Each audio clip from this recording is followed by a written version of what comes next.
Hello everyone. सो आज हम आगे के ग्लैंड्स डिस्कस करते हैं। The fourth gland is parathyroid gland.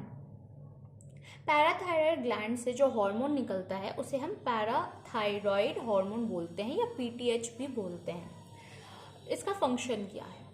It increases the calcium level in the blood, acts on bones, stimulates bone reabsorption. मतलब ये क्या करता है, ये बात थोड़ा ध्यान से समझिएगा।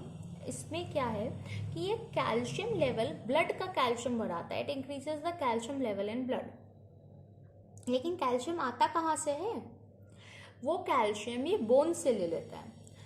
बोन्स का रीअब्जॉर्प्शन करा के वो बोन्स का कैल्शियम ब्लड में दे देता है। तो ये हम कहते हैं कि कैल्शियम का लेवल ब्लड में इंक्रीज करता है। इसके 4 पैराथायरॉयड ग्लैंड्स होते हैं, 4 पार्ट्स होते हैं। 4 parathyroid glands are present on the back side of the thyroid gland. Thyroid gland के पीछे होता है। मतलब आपको हमने लास्ट वीडियो में डिस्कस किया था कि जो थायरॉयड ग्लैंड्स है उसके 2 लोब्स होते हैं और दोनों लोब्स ट्रैकिया के आइदर साइड होते हैं। अब ये पैराथायरॉयड ग्लैंड्स हर एक थायरॉयड लोब के पीछे होता है और एक थायरॉयड ग्लोब के पीछे 2 पैराथायरॉयड ग्लैंड्स होते हैं। ठीक है, अब हम लोग आ जाते हैं थाइमस पे। तो थाइमस एक ग्लैंड है। ये हार्मोन कौन सा सिक्रीट करता है? Thymosin. Thymosin is responsible for differentiation of T lymphocytes which provide cell mediated immunity. T lymphocyte का डिफरेंशिएशन करता है और आपको पता है लिम्फोसाइट्स का मेन काम होता है इम्यूनिटी प्रोवाइड करना। तो वो हमें सेल मीडिएटेड इम्यूनिटी प्रोवाइड करते हैं T lymphocytes. It also promotes production of antibodies. ये एंटीबॉडीज के प्रोडक्शन को भी प्रमोट करता है और ह्यूमोरल इम्यूनिटी देता है। It's a lobular structure located between the lungs behind sternum on the ventral side of aorta. Lungs lobular structure होता है, लंग्स के बिटवीन होता है, स्टर्नम के पीछे होता है, behind the sternum on the ventral side of aorta. Aorta के वेंट्रल साइड पे होता है। ठीक है, अब आते हैं एड्रेनल ग्लैंड्स पे। एड्रेनल ग्लैंड सिक्रीट्स एड्रेनलिन और एपिनेफ्रिन। एड्रेनलिन और एपिनेफ्रिन सेम चीज है एंड नॉर एड्रेनलिन और नॉर एपिनेफ्रिन ये दोनों सेम है। मतलब एड्रेनलिन का दूसरा नाम एपिनेफ्रिन है, नॉर एड्रेनलिन का दूसरा नाम नॉर एपिनेफ्रिन है। और इन दोनों को मतलब इन सारे को जनरली करते हैं कैटेकोलामाइंस। इन चारों हार्मोन्स को, मतलब ये 2 को हम क्योंकि नेम्स ले रहे हैं इसलिए मैंने 4 बोल दिया, but adrenaline and nor adrenaline को कैटेकोलामाइंस बोलते हैं कलेक्टिवली। ये चीज़ बहुत इंपॉर्टेंट है कि एड्रेनलिन को इमरजेंसी हार्मोन बोलते हैं या स्ट्रेस हार्मोन बोलते हैं। ये आपको पता होना ही चाहिए, बहुत इंपॉर्टेंट है। क्यों? क्योंकि ये अलर्टनेस इंक्रीज करता है, प्यूपिल डायलेशन में हेल्प करता है और पाइलो इरेक्शन करता है, स्वेटिंग करता है, इंक्रीज हार्ट बीट इंक्रीज करता है, स्ट्रेंथ ऑफ हार्ट कॉन्ट्रैक्शन को इंक्रीज करता है हार्ट के, rate of respiration, break down of glycogen, lipid and protein. ये क्या करता है? हार्ट कॉन्ट्रैक्शन इंक्रीज करता है, रेस्पिरेशन के रेट को बढ़ाता है और ग्लाइकोजन और लिपिड एंड प्रोटीन तीनों के ब्रेक डाउन को भी इंक्रीज करता है। ठीक है, और इसका लोकेशन कहाँ होता है? 1 pair of adrenal glands, 1 at the interior part of each kidney. एक पेयर होता है एड्रेनल ग्लैंड्स का, मतलब 2 होते हैं हर किडनी के एंटीरियर पार्ट पे, ऊपर में कैप की तरह प्रेजेंट होता है। और हम इसे इमरजेंसी हार्मोन भी कहते हैं, स्ट्रेस हार्मोन भी कहते हैं और फियर और फाइट और फ्लाइट हार्मोन भी कहते हैं। राइट, अब आ जाते हैं पैंक्रियाज पे। पैंक्रियाज ये एक तो ग्लूकागॉन रिलीज करता है। ग्लूकागॉन अल्फा सेल से सिक्रीट होता है। ठीक है, अब ग्लूकागॉन का क्या काम है? ये हेपेटोसाइट्स पे एक्ट करता है। हेपेटोसाइट्स मतलब लिवर के सेल्स। ये लिवर के सेल्स पे एक्ट करता है और ग्लाइकोजन को ग्लूकोज में कन्वर्ट कर देता है। जब आपको पता होगा ग्लाइकोजन स्टोर्ड फूड की तरह काम करता है, तो ग्लाइकोजन जब ग्लूकोज में कन्वर्ट होगा तो शुगर लेवल आपके बॉडी का बढ़ेगा और जब glucose level sugar level glucose होता है, मोर एडिक्वेटली अगर मैं कहूँ तो ग्लूकोज लेवल होता है। तो ग्लूकोज लेवल जब बढ़ता है उस कंडीशन को हम हाइपरग्लाइसीमिया कहते हैं। हाइपर मतलब ज़्यादा, ग्लाइसीमिया ग्लूकोज, ठीक है। तो glucagon is responsible for hyperglycaemia. इसकी लोकेशन कहाँ है? It is located across the back of the abdomen behind the stomach. Abdomen के पीछे, स्टमक के पीछे, एक तरीके से आप ये कह सकते हो स्टमक के पीछे होता है। तो पैंक्रियाज का एक हार्मोन हो गया। पैंक्रियाज के और भी हार्मोन्स हैं।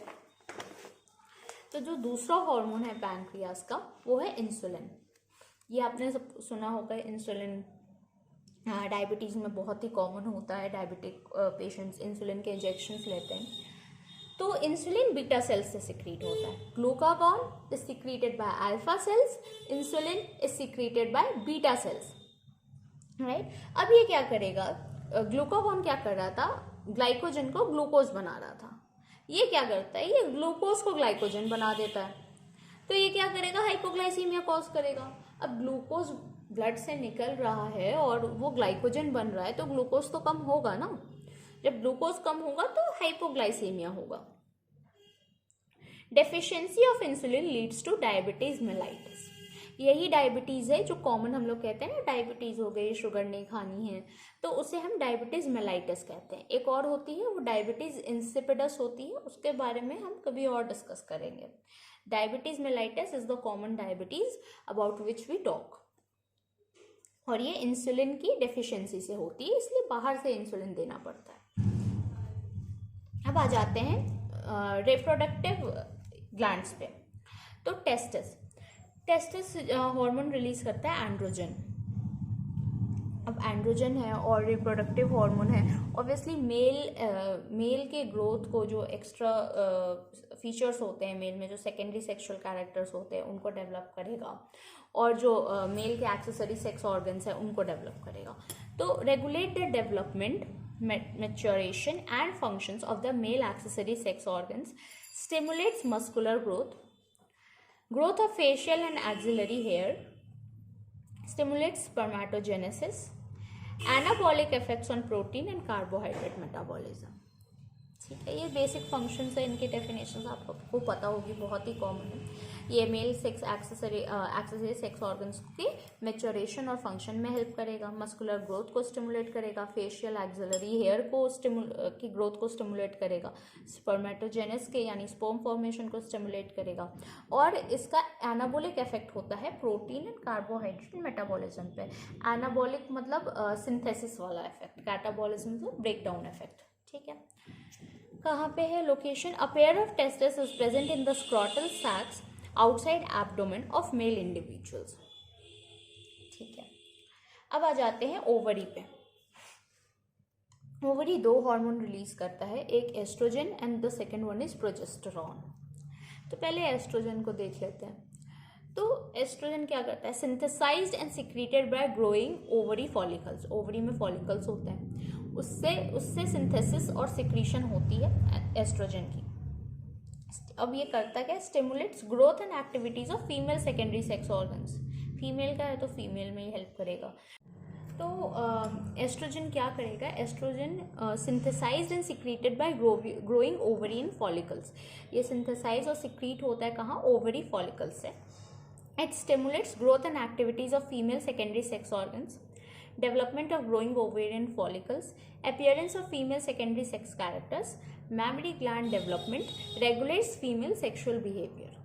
भाई जो सेम एंड्रोजन कर रहा है मेल में, सेम उसी तरीके से ओवरी यानी एस्ट्रोजन जो ओवरी से रिलीज होता है, सिंथेसाइज होता है, वो कर रहा है फीमेल में।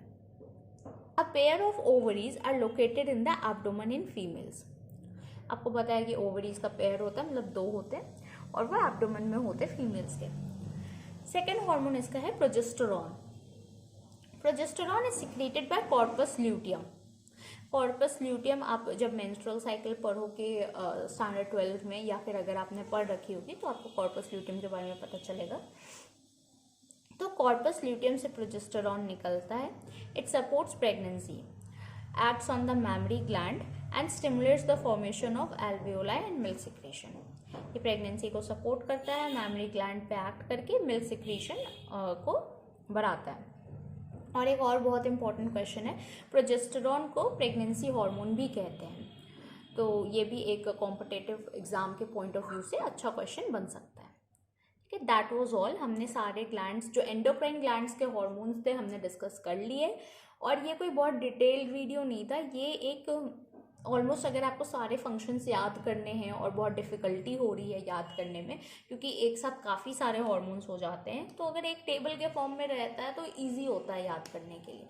तो आप भी ऐसी एक टेबल बना सकते हो बुक से रेफरेंस लेके, ज़रूरी नहीं है एग्जैक्ट यही लिखना है, ये मैंने एनसीईआरटी से रेफरेंस लेके बनाया था, तो आप भी इस टाइप से बना सकते हो, रिमेंबर करने में आपको ईजी होगा। Thank you so much, have a good day.